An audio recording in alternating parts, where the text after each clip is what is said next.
Après la prière, chacun d'entre nous devrait se poser cette question.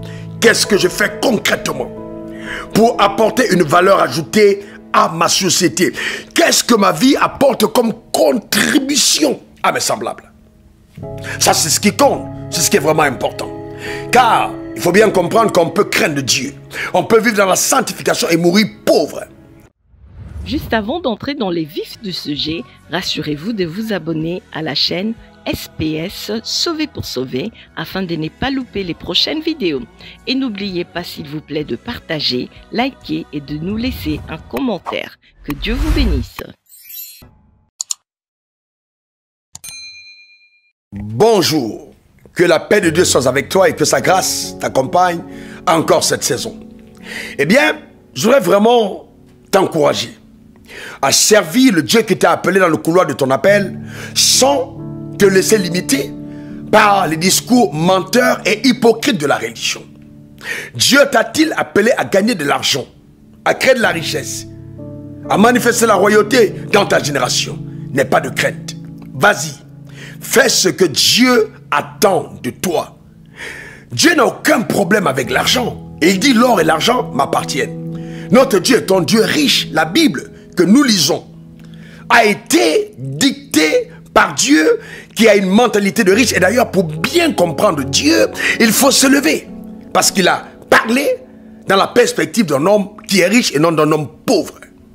Dieu est la pauvreté. La pauvreté est la conséquence de la déchéance humaine, de la chute. Donc Dieu a envoyé son fils mourir à la croix pour que ta vie soit restaurée en dignité et qu'à tous égards, l'éclat de sa gloire soit encore visible à nouveau. Je voudrais t'encourager à ne pas succomber aux mensonges hypocrites de la religion. Le Dieu que tu sers est un Dieu bon.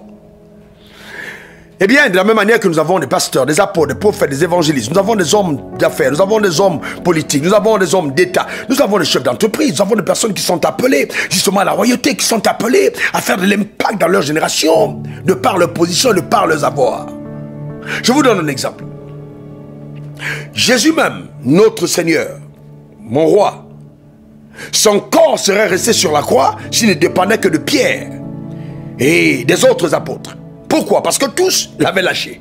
La pression était telle que sur la croix là, il n'y avait qu'un homme comme Joseph d'Arimathée, un homme riche, un homme de distinction qui pouvait oser aller vers Pilate demander le corps de Jésus. Le même jour, alors que Jérusalem était en plein tumulte et que Pilate devait être très occupé, il a été reçu en audience. On lui a accordé ce qu'il a demandé, le corps de Jésus. Et il a donc enterré Jésus dans un sépulcre digne. Et la parole de Dieu, la prophétie qui avait été faite au sujet de Jésus s'est réalisée parce qu'il y avait un homme comme Joseph d'Arimathée. Je prophétise sur ta vie que la grâce de Dieu te localise et que Dieu fasse de toi un Joseph d'Arimathée dans ta destinée au nom suprême de Jésus. Ce serait un échec lamentable que tous les jeunes de cette génération deviennent tous des pasteurs. Ce serait un échec pour notre société. Que tous les jeunes gens de cette société soient simplement en train de se définir par rapport au nombre d'heures qu'ils passent dans la prière. Non et encore non. La prière ne va pas résoudre tout type de problème. Après la prière, chacun d'entre nous devrait se poser cette question. Qu'est-ce que je fais concrètement pour apporter une valeur ajoutée à ma société? Qu'est-ce que ma vie apporte comme contribution à mes semblables? Ça, c'est ce qui compte. C'est ce qui est vraiment important. Car il faut bien comprendre qu'on peut craindre Dieu. On peut vivre dans la sanctification et mourir pauvre. Et laissant souvenir au Dieu à sa génération. Oui, Dieu veut que tu ailles au-delà de la prière. Que tu saisisses par la foi les idées créatrices, les idées innovantes, les idées opportunes qui vont venir à ta rencontre maintenant et que tu les traduises par sa sagesse en action conséquente pour une création de richesse qui te conduira de façon inéluctable vers une abondance certaine. C'est ton partage et ta portion. N'aie pas peur, n'aie pas peur. La richesse ne va pas te détruire. Elle ne va pas te détruire. Bien au contraire. Elle va révéler exactement l'amplitude de la vie divine qui est en toi par la richesse. Tu pourras être à même de faire des choses incroyables pour ta génération.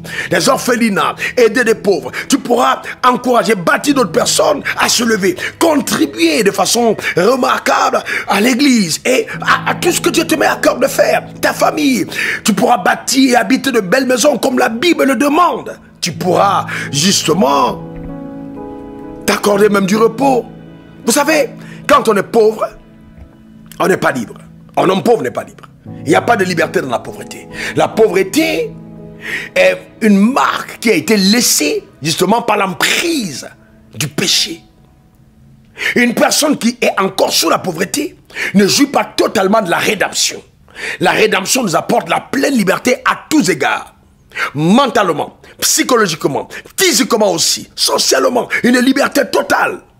Que cela soit ton partage, que cela soit ta portion, au nom suprême de Jésus. N'aie pas peur. Dieu aime la richesse. Il n'a pas de problème avec ça. Lis bien ta Bible. Il parle d'Abraham comme un Dieu riche. C'est lui qui a déclaré les biens d'Abraham. Aujourd'hui, on a tellement d'hypocrisie. Les gens sont riches, ils le cachent. Ils ne veulent pas qu'on sache que Dieu les a bénis. Mais comment pouvons-nous apporter à notre génération le témoignage de la grandeur de Dieu si nous cachons ce que Dieu a mis entre nos mains? Je n'ai pas demandé de faire une exposition criade. Non, c'est pas ça que j'ai dit. Non, c'est pas ce que j'ai dit. Non, j'ai pas demandé de faire une exposition criade. Non, c'est pas ce que j'ai dit. Mais en même temps, il faut pas avoir honte de partager à sa génération ce que Dieu a fait pour toi. Que Dieu te bénisse, que la grâce de Dieu soit sur ta vie, que ton nom fasse partie de la liste des personnes qui vont témoigner de la visitation extraordinaire de Dieu de la dimension de la royauté, comme les Joseph, comme les Daniel, comme les Abraham, comme les Isaac, comme les Jacob, comme les Salomon, à qui Dieu a rendu visite et que Dieu a béni. Car oui, n'oublie pas, sans la richesse, ta sagesse ne sera pas valorisée. Passe une agréable semaine. Que la main de Dieu soit sur ta vie et que la grâce accompagne. On se dit à la semaine prochaine. Demeure comblé et béni. Pour te servir, Raoul Wafo. Si vous avez été béni par ces enseignements, n'hésitez pas à vous abonner sur cette chaîne SPS Sauvé pour Sauver. SPS Sauvé pour Sauver, l'évangile de Christ pour les saluts des âmes. Ici, nous témoignons de Jésus. Que Dieu vous bénisse. Que Dieu vous bénisse.